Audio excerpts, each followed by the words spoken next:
अस्सलामुअलैकुम अज़ीज़ तलबा, mechanical second year का ये subject applied electricity and electronics ELEC 202, इसमें हम आज डिस्कस करेंगे डीसी मशीन को। अज़ीज़ तलबा, आप जानते हैं कि हमने चैप्टर नंबर 3 का आगाज़ किया है इस सब्जेक्ट के। तो वो चैप्टर जो है उसका उन्वान है मोटर्स, जनरेटर्स और ट्रांसफार्मर्स। तो इसमें हमने लास्ट टाइम डिस्कस किया था माइकल फैराडे के कवानीन को। आज हम डिस्कस करेंगे डीसी मशीन को। हम डिस्कस करेंगे डीसी मशीन क्या होती है और इसके अहम या बुनियादी हिस्से कौन कौन से होते हैं। तो अज़ीज़ तलबा, डीसी मशीन ऐसी मशीन होती है जिसका ताल्लुक़ डीसी सप्लाई के साथ होता है, यानी कि ये डीसी सप्लाई या तो फराहम करती है या हासिल करती है। तो ऐसी मशीन जिसका ताल्लुक़ डीसी सप्लाई के साथ होता है उसको हम डीसी मशीन कहते हैं। अज़ीज़ तलबा, जो डीसी मशीन होती है इसको हम दो तरह से इस्तेमाल कर सकते हैं। डीसी मशीन को दो तरह से इस्तेमाल किया जा सकता है, बतौर डीसी मोटर और बतौर डीसी जनरेटर। डीसी मोटर के तौर पर भी यूज़ किया जा सकता है डीसी मशीन को, और डीसी जनरेटर के तौर पर भी यूज़ किया जा सकता है डीसी मशीन को। तो अज़ीज़ तलबा, हमने लास्ट लेक्चर में इंट्रोडक्शन में हमने इस चीज़ को डिस्कस किया है कि मोटर एक ऐसी चीज़ होती है, एक ऐसी मशीन होती है जो कि इनपुट पे इलेक्ट्रिकल एनर्जी हासिल करती है और हमें आउटपुट पे मैकेनिकल एनर्जी फ्राहम करती है। मोटर जो है ये इलेक्ट्रिकल एनर्जी को मैकेनिकल एनर्जी में तब्दील करती है। और जनरेटर जो होता है, ये आपने पढ़ा है कि ये ऐसी मशीन या ऐसा आला होता है जो कि मैकेनिकल एनर्जी को इलेक्ट्रिकल एनर्जी में तब्दील करता है। यानी कि मोटर और जनरेटर दोनों एनर्जी की एक हालत को दूसरी हालत में तब्दील करते हैं। ये ख़ुद एनर्जी पैदा नहीं करते, बल्कि इनका मकसद होता है एनर्जी की एक किस्म को दूसरी किस्म में तब्दील करना। मोटर क्या कर रही है? इलेक्ट्रिकल को मैकेनिकल में तब्दील कर रही है, और जनरेटर ये मैकेनिकल को इलेक्ट्रिकल में तब्दील कर रहा है। तो अगर हम बात करें डीसी मोटर की, तो डीसी मोटर ऐसी मोटर होती है जो अपनी इनपुट पे डीसी सप्लाई लेती है। डीसी सप्लाई लेकर हमें आउटपुट पे मैकेनिकल एनर्जी या मैकेनिकल पावर फ्राहम करती है। डीसी मोटर ऐसी मोटर जो इनपुट पे डीसी सप्लाई लेती है और आउटपुट पे हमें मैकेनिकल एनर्जी या मैकेनिकल पावर फ्राहम करती है। जबकि डीसी जनरेटर जो होता है ये इनपुट पे मैकेनिकल पावर लेता है और हमें आउटपुट पे डीसी सप्लाई फ्राहम करता है। मतलब डीसी मोटर की इनपुट पे डीसी सप्लाई दी जाती है और डीसी जनरेटर हमें आउटपुट पे डीसी सप्लाई फ्राहम करता है। तो ये है डीसी मोटर और डीसी जनरेटर। तो ये डीसी मशीन को हम बतौर डीसी मोटर भी यूज़ कर सकते हैं और डीसी जनरेटर भी यूज़ किया जा सकता है। तो अज़ीज़ तलबा, ये डीसी मोटर क्या होती है, कैसे काम करती है, और डीसी जनरेटर क्या होता है, कैसे काम करते हैं, इसको हम आगे जाकर डिस्कस करेंगे। हमारा आज का जो बेसिक टॉपिक है वो है basic parts of DC machine. हमने थोड़ा सा तारुफ लिया है डीसी मशीन का कि ये क्या होती है। ये बतौर डीसी मोटर भी यूज़ होती है और बतौर डीसी जनरेटर भी यूज़ होती है। अज़ीज़ तलबा, एक डीसी मशीन को हम बतौर डीसी मोटर भी यूज़ कर सकते हैं, डीसी जनरेटर भी यूज़ कर सकते हैं। उसकी रीज़न ये होती है कि डीसी मोटर और डीसी जनरेटर के बुनियादी हिस्सों में कोई फ़र्क नहीं होता। बुनियादी हिस्सों में कोई फ़र्क नहीं होता। डीसी मोटर या डीसी जनरेटर, इसके बुनियादी जो हिस्से होते हैं, जो अहम हिस्से होते हैं, उनमें कोई फ़र्क नहीं होता। तो जो डीसी मशीन होती है उसको हम बतौर डीसी मोटर भी यूज़ कर सकते हैं और बतौर डीसी जनरेटर भी यूज़ कर सकते हैं। अगर डीसी मशीन को इनपुट पे डीसी सप्लाई देंगे तो हमें आउटपुट पे मैकेनिकल एनर्जी फ्राहम करेगी। अगर आप डीसी मशीन को इनपुट पे मैकेनिकल एनर्जी फ्राहम करेंगे तो हमें आउटपुट पे डीसी सप्लाई फ्राहम करेगी। तो हम एक डीसी मशीन को डीसी मोटर और डीसी जनरेटर दोनों में से किसी भी तौर पर इस्तेमाल कर सकते हैं। तो ये है तारुफ डीसी मशीन का। आते हैं इसके अहम हिस्सों की जानिब कि डीसी मशीन में कौन कौन से हिस्से होते हैं। अज़ीज़ तलबा, डीसी मशीन के हिस्सों को समझने के लिए, उनके तारुफ के लिए यहाँ पे दो डायग्राम्स बनी हुई हैं जिनके ज़रिए हम इस चीज़ को डिस्कस करेंगे कि डीसी मशीन में कौन कौन से हिस्से होते हैं और किस किस जगह पे वाक़या होते हैं। तो अज़ीज़ तलबा, मोटर तो आपने देखी होगी कि मोटर का एक बैरूनी हिस्सा होता है, फ्रेम होता है, और उसके अंदर एक रोटर हरकत करता है। मोटर कोई भी हो, डीसी मोटर है या एसी मोटर है, और डीसी जनरेटर है या एसी जनरेटर है, यानी कि कोई भी बरकी मशीन हो, मोटर या जनरेटर, उसका एक बैरूनी हिस्सा होता है, बैरूनी फ्रेम होता है जो कि साकन रहता है, स्टैटिक होता है, उसके अंदर एक रोटर हरकत करता है, उसे हम रोटर कहते हैं, वो हरकत करने वाला हिस्सा होता है। तो अजीज़ तलबा, जो डीसी मशीन होती है इसका जो बैरूनी हिस्सा होता है, जो बैरूनी हिस्सा होता है इसे हम योक कहते हैं, योक या मकनातीसी फ्रेम। ये जो डीसी मशीन का ये जो बैरूनी हिस्सा होता है इसको हम योक या मकनातीसी फ्रेम कहते हैं। इसका काम क्या होता है? इसका काम होता है डीसी मशीन के जितने भी पार्ट्स होते हैं उनको मैकेनिक सपोर्ट फ्राहम करना, यानी कि ये सहारा फ्राहम करता है डीसी मशीन के तमाम हिस्सों को। एक तो ये सहारा फ्राहम करता है तमाम हिस्सों को, दूसरे नंबर पर ये रोटर और इसके दरमियान जो पोल बनते हैं उनके दरमियान जो एयर गैप होता है उस गैप के अंदर फ्लक्स को कम मुज़ाहमत वाला रास्ता फ्राहम करता है। सिंपली आप यूँ कह ले कि योक या मकनातीसी फ्रेम जो बैरूनी खोल होता है डीसी मशीन का, इसके दो बुनियादी काम होते हैं। पहला कि ये डीसी मशीन के हिस्सों को मैकेनिक सपोर्ट यानी कि सहारा फ्राहम करता है, दूसरे नंबर पर ये मकनातीसी फ्लक्स को कम मुज़ाहमत वाला रास्ता फ्राहम करता है, यानी कि मकनातीसी फ्लक्स को गाइड करता है, फैलने नहीं देता। ये होता है योक या मकनातीसी फ्रेम। दूसरे नंबर पर बात करें पोल कोर होता है, दूसरा हिस्सा होता है इसका। अज़ीज़ तलबा, ये जो योक या बैरूनी हिस्सा ये होल होता है, मकनातीसी फ्रेम होता है, इसके अंदरूनी जानिब पोल कोर होते हैं। ये पतरीदार पोल कोर होते हैं। बड़ी मशीनों में ये पतरीदार बनाकर इनको नट बोल्ट के ज़रिए इस योक के साथ फिक्स कर दिया जाता है, जबकि जो छोटी मशीन होती है उसमें ये पोल जो होते हैं इनको फ्रेम के साथ ही ढाल कर बनाया जाता है।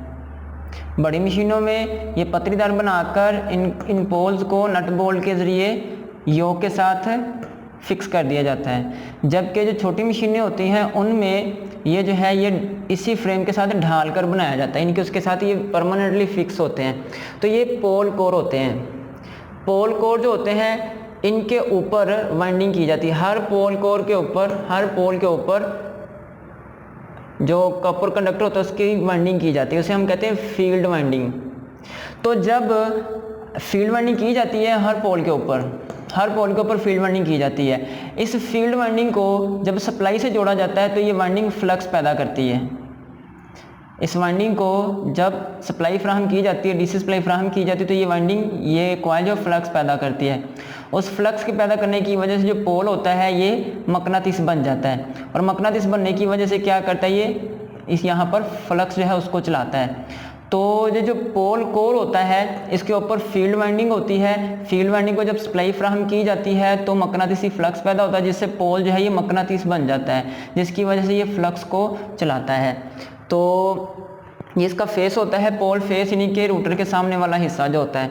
तो ये होता है पोल कोर। पोल कोर का बुनियादी काम फ्लक्स को चलाना होता है। फ्लक्स कैसे चलता है कि इसके ऊपर फील्ड वाइंडिंग की जाती है, फील्ड वाइंडिंग को जब सप्लाई से जोड़ा जाता है तो वो फ्लक्स पैदा करती है, वो फ्लक्स जो है इस पोल के ज़रिए सर्किट में चलता है, इस एयर गैप में चलता है। तो इसके बाद अगला हिस्सा है इंटरपोल्स। अजीज़ तलबा, ये जो मेन मकनातीसी पोल होते हैं इनको हम सिंपली मकनातीसी पोल भी कहते हैं। ये हमेशा जुफ्त तादाद में होते हैं। ये जो मकनातीसी पोल होते हैं हमेशा जुफ्त तादाद में होते हैं, 2, 4, 8, 16 इस तरह 32 इस तरह ये जुफ्त तादाद में होते हैं। ये मकनातीसी पोल होते हैं, इनका काम होता है मकनातीसी फ्लक्स पैदा करना। वो फ्लक्स जब एयर गैप में चलता है तो रोटर के साथ टकराता है या आर्मेचर के साथ टकराता है तो आगे मजीद अमल होता है। तो अजीज़ तलबा, ये जो मकनातीसी पोल होते हैं हर दो मकनातीसी पोलों के दरमियान एक छोटा मजीद पोल होता है। जो बड़ी मशीनें होती हैं, बड़ी डीसी मशीनें होती हैं, उसमें हर दो मकनातीसी पोलों के दरमियान एक छोटा मकनातीसी पोल भी लगाया जाता है और उस पोल के ऊपर भी वाइंडिंग की जाती है। इस पोल की वाइंडिंग को आर्मेचर के साथ सीरीज में कनेक्ट कर दिया जाता है। इसे हम कहते हैं इंटरपोल्स या कम्यूटेटिंग पोल्स। दो मेन मकनातीसी पोलों के दरमियान जो छोटा मकनातीसी पोल होता है उसको हम इंटरपोल या कम्यूटेटिंग पोल कहते हैं। इसके ऊपर जो वाइंडिंग होती है उस वाइंडिंग को रोटर पर मौजूद वाइंडिंग यानी कि आर्मेचर की वाइंडिंग के साथ सीरीज में कनेक्ट कर दिया जाता है। इन पोल्स का मकसद ये देखें, ये हर दो पोलों के दरमियान एक छोटा पोल होता है। इन पोलों का मकसद होता है कम्यूटेटर के ऊपर जो स्पार्किंग होती है उसको कम करना, चिंगारियां पैदा होने के अमल को कम करना। तो ये इंटरपोल्स होते हैं या कम्यूटेटिंग पोल्स होते हैं। तो अजीज़ तलबा, ये जो स्टैटिक पार्ट था डीसी मशीन का, जो साकन हिस्सा बिरूनी हिस्सा, उसमें ये चीज़ें होती हैं। योक होती है, मकनातीसी फ्रेम, पोल कोर होते हैं, ये मकनातीसी पोल होते हैं, उनके ऊपर फील्ड वाइंडिंग होती है और हर दो मकनातीसी पोलों के दरमियान इंटरपोल्स होते हैं। अब बात करते हैं डीसी मशीन के मरकज़ी हिस्से की, जिसे हम आर्मेचर कहते हैं, आमतौर पर रोटर कहते हैं, लेकिन डीसी मशीन में रोटर को हम आर्मेचर का नाम देते हैं। आर्मेचर क्या होता है, इसकी डायग्राम ये मैंने यहाँ पर अलहदा बनी हुई है। तो इसमें देखें, जो आर्मेचर होता है ये इस तरह बेलनुमा एक हिस्सा होता है जो कि फील्ड पोल्स के दरमियान हरकत करता है। बेलनुमा ये एक हिस्सा होता है डीसी मशीन का जो कि मरकज़ में हरकत करता है। जो आर्मेचर होता है इसके ऊपर मुख्तलिफ स्लॉट्स बनी होती हैं, यानी कि झरियाँ बनी होती हैं। उन झरियों के अंदर वाइंडिंग के कॉइल्स रखे जाते हैं। सिलिकॉन स्टील की पतरीदार ये कोर पर मुश्तमिल ये आर्मेचर होता है, उसके अंदर स्लॉट्स बनी होती हैं, झरियाँ बनी होती हैं। झरियों के अंदर ये जो वाइंडिंग होती है उसके कॉइल्स रखे जाते हैं। ठीक है, तो इसको हम आर्मेचर कहते हैं। आर्मेचर वाइंडिंग जो होती है, इसकी जो आउटपुट के सिरे होते हैं इनको कनेक्ट किया जाता है कम्यूटेटर के साथ। कम्यूटेटर क्या होता है, ये कॉपर मटेरियल का बना होता है, लेकिन इसके ऊपर भी मुख्तलिफ हिस्से बने होते हैं। इसको स्प्लिट यानी कि तकसीम करके मुख्तलिफ हिस्सों में बनाया जाता है। तो जितनी भी कॉइल्स होती हैं उन कॉइल्स के तमाम सिरों को कम्यूटेटर के साथ, कम्यूटेटर के हर सेगमेंट के साथ जोड़ दिया जाता है। कम्यूटेटर के जितने भी सेगमेंट होते हैं, हिस्से होते हैं, हर हिस्से के साथ एक एक कॉइल का सिरा जोड़ दिया जाता है। तो ये होता है आर्मेचर। ये हरकत करता है फील्ड पोल्स के दरमियान। फील्ड पोल्स के दरमियान ये आर्मेचर हरकत करता है। आर्मेचर की वाइंडिंग को जोड़ा जाता है आगे कम्यूटेटर के साथ। कम्यूटेटर क्या होता है, ये सेगमेंट्स पर मुश्तमिल कॉपर मटेरियल का एक सिलेंडर नमा हिस्सा होता है। तो आर्मेचर की जितनी भी ये कॉइल्स होती हैं उनके सिरों को कम्यूटेटर के साथ जोड़ दिया जाता है। कम्यूटेटर के ऊपर ब्रशेस लगे होते हैं, कार्बन के या ग्रेफाइट के ब्रशेस लगे होते हैं। इन ब्रशेस का काम कम्यूटेटर से सप्लाई हासिल करना या कम्यूटेटर को सप्लाई फ्राहम करना होता है। डीसी मोटर के तौर पर अगर हम इसे यूज़ करेंगे तो इन ब्रशेस के ज़रिए कम्यूटेटर को सप्लाई जाएगी, और अगर इसको बतौर डीसी जनरेटर यूज़ करेंगे तो इन ब्रशेस के ज़रिए सप्लाई हासिल करेंगे। तो इन ब्रशेस का ताल्लुक आर्मेचर इस कम्यूटेटर के साथ होता है। कम्यूटेटर का ताल्लुक आर्मेचर की कॉइल्स के साथ या आर्मेचर वाइंडिंग के साथ होता है। तो आर्मेचर के बिल्कुल दरमियान में से एक लोहे की लठ जो है वो गुजर रही होती है, इसे हम शाफ्ट कहते हैं। ये शाफ्ट जो है ये इसको घूमने में आसानी पैदा करती है आर्मेचर को। शाफ्ट के दोनों सिरों पर बेरिंग्स लगे होते हैं जो कि मैकेनिकल जो फ्रिक्शन होती है उसको कम करने का सबब बनते हैं। शाफ्ट होती है इस तरह बिल्कुल मरकज़ से गुजरती है आर्मेचर के। शाफ्ट के दोनों सिरों पर बेरिंग्स लगे होते हैं। इन बेरिंग्स की मदद से शाफ्ट को घूमने में आसानी होती है, फ्रिक्शन कम होती है।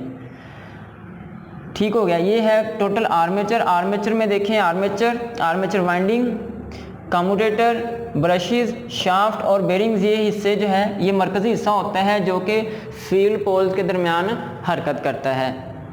तो ये अहम हिस्से हैं डीसी मशीन के। इनके अलावा दो मज़ीद हिस्से होते हैं, रॉकर और साइड कवर्स। रॉकर क्या होता है, ये जो कार्बन ब्रशेस होते हैं, ये कार्बन ब्रशेस जो होते हैं ये अगर अपनी जगह से आगे पीछे हो जाए तो इनको अपनी जगह पर वापस लाने के लिए, न्यूट्रल एक्सिस पर लाने के लिए रॉकर एक मैकेनिकल हैंडल होता है, उसकी मदद से इन ब्रशेस की पोजीशन को तब्दील किया जाता है। और साइड कवर्स होते हैं, ये मोटर के दोनों साइड पर कवर्स होते हैं, दोनों साइड पर कवर होते हैं जो कि मोटर में मज़ीद जो है वो नमी या गर्दो गुबार जाने से ये मोटर के हिस्सों को इंसानी पहुंच से बचाने के लिए इस्तेमाल किए जाते हैं। तो ये साइड कवर्स होते हैं। तो अज़ीज़ तलबा, ये है डीसी मशीन। उसका तारुफ हमने पढ़ा है कि उसको किस किस तरह हम इस्तेमाल कर सकते हैं, और डीसी मशीन में जो बुनियादी या अहम हिस्से होते हैं वो कौन कौन से होते हैं। आज के लिए इतना ही। अल्लाह हाफिज़।